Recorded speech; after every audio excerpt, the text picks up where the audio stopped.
Halo teman-teman, selamat pagi. Kali ini kita akan belajar mengenai neraca lajur untuk akuntansi perusahaan dagang dengan menggunakan metode ikhtisar laba rugi. Sebelumnya saya akan berdoa untuk kalian semua sehat selalu, sukses, dan tercapai apa yang kalian cita-citakan.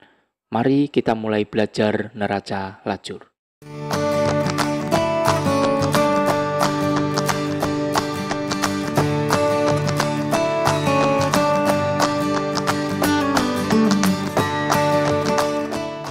Baik, kita awali dengan pertanyaan, mengapa kita perlu membuat neraca lajur? Neraca lajur dibuat untuk mengetahui informasi secara jelas tentang laporan keuangan. Kegunaan neraca lajur ini untuk mempermudah dalam penyusunan laporan keuangan. Neraca lajur yang akan kita susun kali ini adalah bentuk neraca lajur 10 kolom yang memuat kolom neraca saldo, kolom penyesuaian, kolom neraca saldo disesuaikan, kolom laba rugi, dan kolom neraca. Untuk menyusun neraca lajur, kita membutuhkan data, yaitu neraca saldo. Kemudian yang kedua, jurnal penyesuaian. Dan kita bisa menyusun neraca lajur. Oke, kita mulai cara menyusun neraca lajur. Langkah pertama yaitu memindahkan neraca saldo yang sudah diketahui ke kolom neraca saldo yang ada di neraca lajur.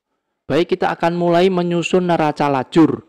Data yang pertama yang ada di soal pasti diketahui neraca saldo berikut ini. Kemudian kita diminta untuk menyusun neraca lajur.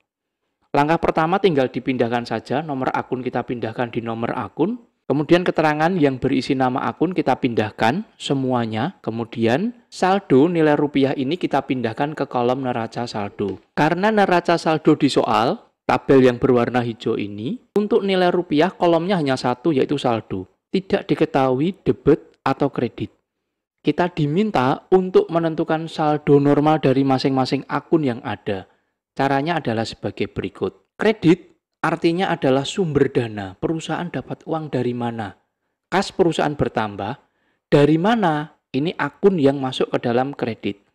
Kemudian di debit itu adalah penggunaan dana atau alokasi dana. Sehingga kas perusahaan berkurang, debitnya apa? Penggunaan dananya. Nah, kita mulai dari akun kas. Akun kas adalah mengambil sumber dana untuk cadangan uang tunai sehari-hari. Sehingga kas ini saldo normalnya adalah di sisi debit, yaitu 100. Kemudian akun perlengkapan. Perlengkapan ini dari membeli, sehingga alokasi dana adalah untuk pembelian perlengkapan kas perusahaan berkurang. Perlengkapan berada di sisi debit. Demikian juga dengan persediaan barang dagang. Pengadaan persediaan barang dagang karena membeli, sehingga alokasi dana. Persediaan barang dagang di debit, kas perusahaan berkurang karena untuk membeli persediaan barang dagang. Sebesar 300 di debit. Demikian juga dengan peralatan. Peralatan itu karena membeli, sehingga alokasi dananya adalah peralatan di debit, kas perusahaan berkurang sebesar 1000. Akumulasi penyusutan peralatan ini adalah hasil pengumpulan penyusutan tiap tahun.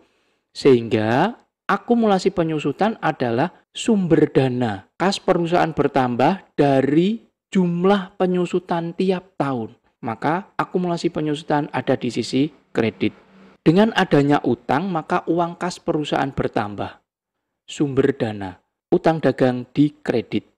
Modal demikian juga. Dengan modal, uang kas perusahaan bertambah. Modal merupakan sumber dana, kas perusahaan bertambah. Privo itu pemilik mengambil, sehingga kas perusahaan berkurang untuk privo yang ada di debit. Alokasi dana, penjualan, kas perusahaan bertambah. Penjualan di sisi kredit, karena ini sumber dana. Penjualan berada di kredit 630. Retur penjualan, saat saya menjual, saya terima uang. Saat retur penjualan, saya keluar uang, kas perusahaan berkurang. Dialokasikan untuk retur penjualan berada di debit. Demikian juga dengan potongan penjualan, saat saya menjual terima uang, karena ada potongan maka saya mengembalikan uang. Kas perusahaan berkurang untuk potongan penjualan di debit. Pembelian demikian juga, alokasi dana untuk membeli barang dagang. Pembelian berada di debit. Dengan adanya beban angkut pembelian, maka kas perusahaan berkurang untuk beban angkut pembelian. Beban angkut pembelian di debit. Saat saya membeli, saya keluar uang. Saat retur pembelian, uang saya kembali. Maka kas perusahaan bertambah dari retur pembelian. Maka retur pembelian berada di sisi kredit. Potongan pembelian demikian juga saat saya membeli, saya keluar uang. Saat potongan pembelian, maka uang saya kembali. Kas saya bertambah. Dari mana? Dari potongan pembelian. 20 di sisi kredit. Beban gaji, perusahaan mengeluarkan uang kas untuk beban gaji di debit. Demikian untuk menentukan saldo normal. Mudah-mudahan kalian bisa memahaminya dengan baik. Selanjutnya kita jumlahkan. Jumlah debit dan kredit sama. 1970. Selanjutnya data kedua yaitu jurnal penyesuaian yang akan kita pindahkan ke neraca lajur kolom penyesuaian. Caranya adalah perhatikan untuk jurnal penyesuaian yang pertama ada akun ikhtisar laba rugi. Kemudian kita lihat akun-akun yang ada di neraca saldo apakah ada akun ikhtisar laba rugi. Jika tidak ada, maka kita tambahkan akun ikhtisar laba rugi di bawah jumlah. Kemudian kita pindahkan nilai rupiah di kolom penyesuaian sebesar 300 di sisi debit. Selanjutnya, untuk akun persediaan barang dagang. Kita lihat di nama-nama akun di neraca saldo, ada akun persediaan barang dagang, tidak perlu kita tambahkan, dengan nilai rupiah di sisi kredit 300. Selanjutnya, persediaan barang dagang kembali dengan nilai rupiah 400 di sisi debit. Dan ada akun ikhtisar laba rugi, kita tambahkan dengan nilai rupiah 400 di sisi kredit. Baik, ini untuk jurnal penyesuaian yang pertama. Kemudian jurnal penyesuaian yang kedua, ada akun beban perlengkapan. Kita cek apakah ada akun beban perlengkapan di neraca saldo. Jika tidak ada, kita tambahkan beban perlengkapan di kolom bawah. Beban perlengkapan kita tambahkan dengan nilai rupiah sebesar 50 di sisi debit kolom penyesuaian. Selanjutnya akun perlengkapan, kita cek ada perlengkapan di akun neraca saldo. Kemudian kita catat di kolom penyesuaian di sisi kredit sebesar 50. Jurnal penyesuaian selanjutnya adalah beban gaji. Kemudian kita cek akun yang ada di neraca saldo. Ternyata ada beban gaji yang paling bawah ini. Ini akan saya naikkan supaya menjadi lebih jelas. Beban gaji dengan nilai rupiah 25 di sisi debit. Kita pindahkan di kolom penyesuaian sisi debit 25. Dan akun selanjutnya adalah utang gaji. Kemudian kita cek nama-nama akunnya. Jika tidak ada, kita tambahkan nama akun utang gaji dengan nilai rupiah 25 di sisi kredit di kolom penyesuaian. Baik, selanjutnya kita jumlahkan. Jumlah jurnal penyesuaian ada 775. Kemudian kita jumlahkan di sini, di sisi debit dan di sisi kredit sama, 775. Data neraca saldo dan data penyesuaian sudah kita pindahkan ke kolom neraca lajur. Selanjutnya kita akan mengisi kolom neraca saldo disesuaikan. Caranya adalah kita menjumlahkan yang ada di neraca saldo dengan penyesuaian. Kas, saya mengambil istilah pembetulan. Kas tidak ada pembetulan, berarti nilai uang kas sudah benar sebesar 100 di sisi debit. Perlengkapan, di neraca saldo ada debit 75, di penyesuaian ada kredit 50. Debit dan kredit ini kita kurangi. Banyak mana? Banyak debit sebesar 25, maka kita masukkan ke neraca saldo di debit 25. Selanjutnya untuk persediaan barang dagang, di neraca saldo debit 300, di penyesuaian debit 400. Debit-debit kita jumlahkan sebesar 700, di penyesuaian ada kredit lagi 300. Debit dikurangi kredit.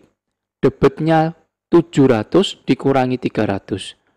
Maka masih banyak debit sebesar 400. Selanjutnya akun peralatan tidak ada pembetulan, sehingga kita catat 1000 di sisi debit. Akumulasi penyusutan juga tidak ada pembetulan, kita catat di kredit 100. Utang dagang tidak ada pembetulan, kita catat di kredit 200. Modal juga tidak ada pembetulan, maka kita catat di sisi kredit 1000.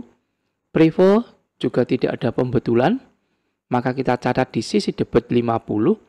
Penjualan kita catat 630 di sisi kredit.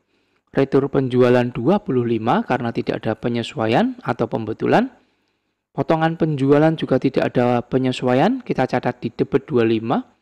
Pembelian juga tidak ada penyesuaian, kita catat 300 di sisi debit. Beban angkut tidak ada penyesuaian, kita catat 20 di sisi debit. Retur pembelian di sisi kredit karena tidak ada pembetulan sebesar 20. Potongan pembelian juga tidak ada pembetulan, kita catat di sisi kredit. Beban gaji di sisi debit neraca saldo 75 dan di penyesuaian debit 25. Debit-debit kita tambahkan sehingga hasilnya ada di debit sebesar 100. Kita naikkan. Ikhtisar laba rugi ditulis apa adanya sehingga di neraca saldo disesuaikan kita catat 300 dan 400 di sisi debit dan sisi kredit. Beban perlengkapan karena ada penyesuaian 50 di sisi debit dan utang gaji ada penyesuaian 25. Selanjutnya kita jumlahkan. Jumlahnya adalah 2.395. Debit dan kredit sama. Kolom selanjutnya yang akan kita isi adalah kolom laba rugi.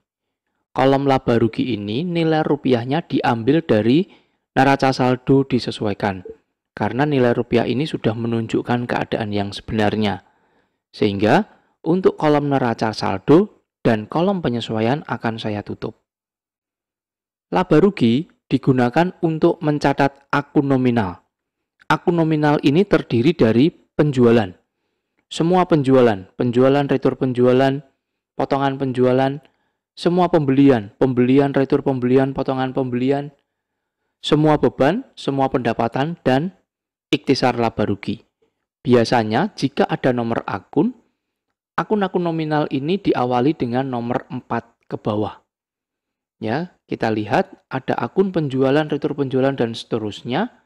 Lihat kolom neraca saldo disesuaikan, nilai rupiahnya langsung kita pindah ke kolom laba rugi. Baik, kita turun ke bawah, kita cari akun nominal. Ada akun ikhtisar laba rugi dan beban perlengkapan. Kita pindahkan ke kolom laba rugi. Untuk ikhtisar laba rugi tidak boleh dijumlah, ditulis apa adanya. 300 di sisi debit dan 400 di sisi kredit. Beban perlengkapan ada di debit 50. Setelah kita memindahkan semua akun nominal ke kolom laba rugi, kemudian kita jumlahkan nilai rupiahnya. Jumlah debit 820, jumlah kredit 1070. Jika banyak kredit, maka selisihnya adalah laba. Jika banyak debit, maka selisihnya adalah rugi. Karena ini banyak kredit, selisihnya sebesar 250. 250 ini adalah laba. Dan 250 kita tambahkan di kolom debit. Sehingga nanti jumlah debit dan kredit seimbang, yaitu 1070. Kolom terakhir yang akan kita isi adalah kolom neraca.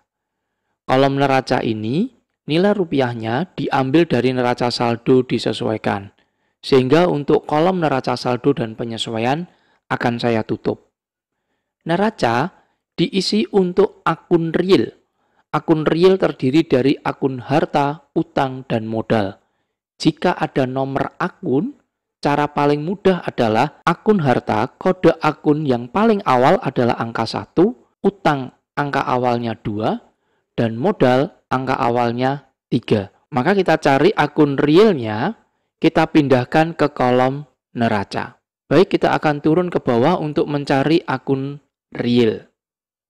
Ada akun utang gaji sebesar 25 di sisi kredit. Kita pindahkan di kolom neraca sisi kredit. Jika sudah selesai, maka kita jumlahkan. Jumlah debit dan kredit tidak sama. Selisihnya antara debit dan kredit harus sama dengan selisih yang ada di kolom laba rugi, yaitu 250. Kita catat di sisi kredit. sehingga kita jumlahkan debit dan kredit seimbang 1.575. Baik, demikian cara menyusun neraca lajur untuk akuntansi perusahaan dagang. Terima kasih untuk perhatiannya.